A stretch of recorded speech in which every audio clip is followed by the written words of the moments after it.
जय श्री कृष्ण, राधे राधे। आज हम श्रीमद् भागवत गीता जी के 14वें अध्याय का पाठ करेंगे। ओम श्री परमात्मने नमः। 14वां अध्याय। उसके उपरांत श्री कृष्ण भगवान बोले, हे अर्जुन, ज्ञानों में भी अति उत्तम परम ज्ञान को मैं फिर भी तेरे लिए कहूँगा कि जिसको जानकर सब मुनिजन इस संसार से मुक्त होकर परम सिद्धि को प्राप्त हो गए हैं। हे अर्जुन, इस ज्ञान को आश्रय करके अर्थात धारण करके मेरे स्वरूप को प्राप्त हुए पुरुष सृष्टि के आदि में पुनः उत्पन्न नहीं होते हैं और प्रलय काल में भी व्याकुल नहीं होते हैं, क्योंकि उनकी दृष्टि में मुझ वासुदेव से भिन्न कोई वस्तु है ही नहीं।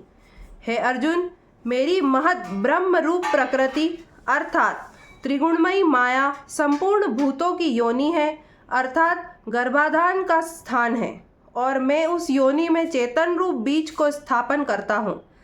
उस जड़ चेतन के संयोग से सब भूतों की उत्पत्ति होती है। हे अर्जुन, नाना प्रकार की सब योनियों में जितनी मूर्तियाँ अर्थात शरीर उत्पन्न होते हैं, उन सब की त्रिगुणमयी माया को तो गर्भ को धारण करने वाली माता है, और मैं बीज को स्थापन करने वाला पिता हूँ। हे अर्जुन, सत्वगुण, रजोगुण और तमोगुण ऐसे यह प्रकृति से उत्पन्न हुए तीनों गुण इस अविनाशी जीवात्मा को शरीर में बांधते हैं।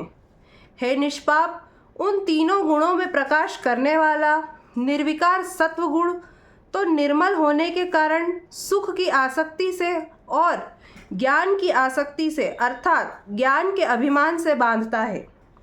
हे अर्जुन, राग रूप रजोगुण को कामना और आसक्ति से उत्पन्न हुआ जान। वह इस जीवात्मा को कर्मों की और उनके फल की आसक्ति से बांधता है।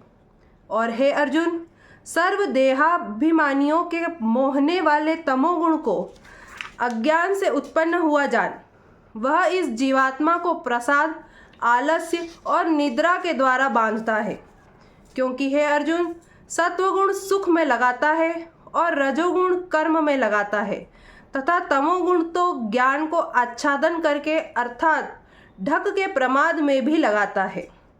और हे अर्जुन, रजोगुण और तमोगुण को दबाकर सत्वगुण होता है अर्थात बढ़ता है, तथा रजोगुण और सत्वगुण को दबाकर तमोगुण बढ़ता है। वैसे ही तमोगुण और सत्वगुण को दबाकर रजोगुण बढ़ता है। इसलिए जिस काल में इस देह में तथा अंतःकरण और इंद्रियों में चेतनता और बोध शक्ति उत्पन्न होती है, उस काल में ऐसा जानना चाहिए कि सत्वगुण बड़ा है।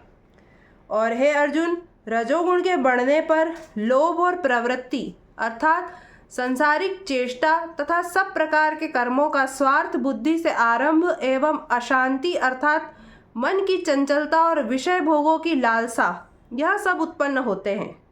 तथा हे अर्जुन, तमोगुण के बढ़ने पर अंतःकरण और इंद्रियों में अप्रकाश एवं कर्तव्य कर्मों में अप्रवृत्ति और प्रमाद अर्थात व्यर्थ चेष्टा और निद्रादि अंतःकरण की मोहिनी वृत्तियाँ, यह सब ही उत्पन्न होते हैं।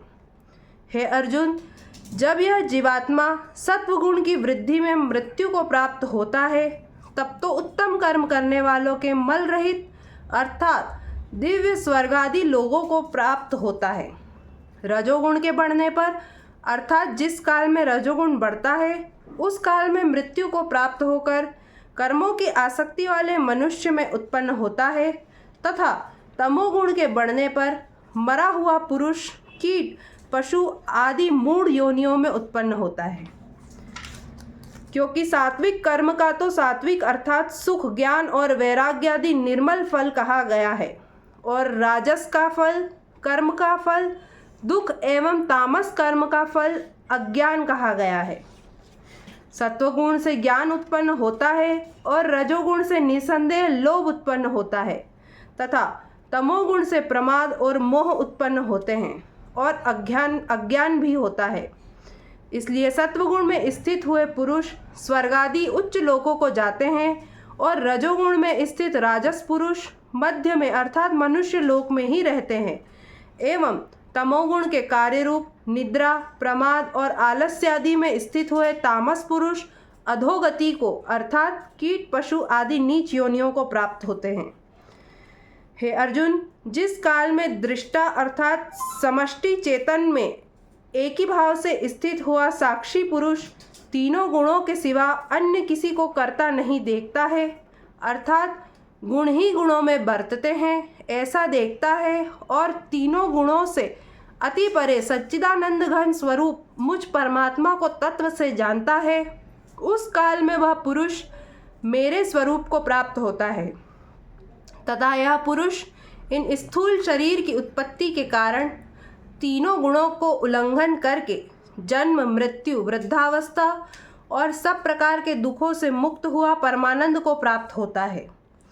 इस प्रकार भगवान के रहस्य युक्त वचनों को सुनकर अर्जुन ने पूछा कि हे पुरुषोत्तम, इन तीनों गुणों से अतीत हुआ पुरुष किन किन लक्षणों से युक्त होता है और किस प्रकार के आचरणों वाला होता है, तथा हे प्रभो, मनुष्य किस उपाय से इन तीनों गुणों से अतीत होता है।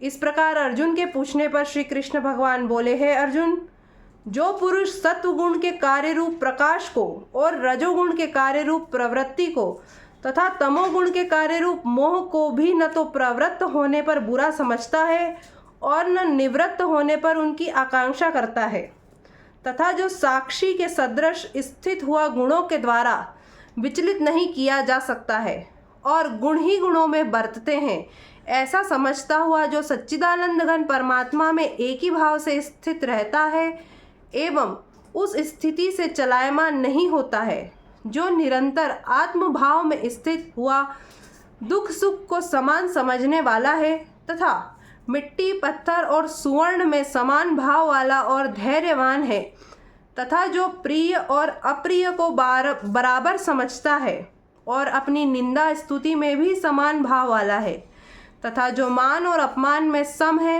एवं मित्र और वैरी के पक्ष में भी सम है, वह संपूर्ण आरंभों में कर्तापन के अभिमान से रहित हुआ पुरुष गुणातीत कहा जाता है। और जो पुरुष अव्यभिचारी भक्ति रूप योग के द्वारा मेरे को निरंतर भजता है, वह इन तीनों गुणों को अच्छी प्रकार उल्लंघन करके सच्चिदानंद घन ब्रह्म में एक ही भाव होने के लिए योग्य होता है। हे अर्जुन, उस अविनाशी परब्रह्म का और अमृत का तथा नित्य धर्म का और अखंड एक रस आनंद का मैं ही आश्रय हूँ, अर्थात उपयुक्त ब्रह्म, अमृत, अव्यय और शाश्वत धर्म तथा एकांतिक सुख, यह सब मेरे ही नाम हैं, इसलिए इनका मैं परम आश्रय हूँ।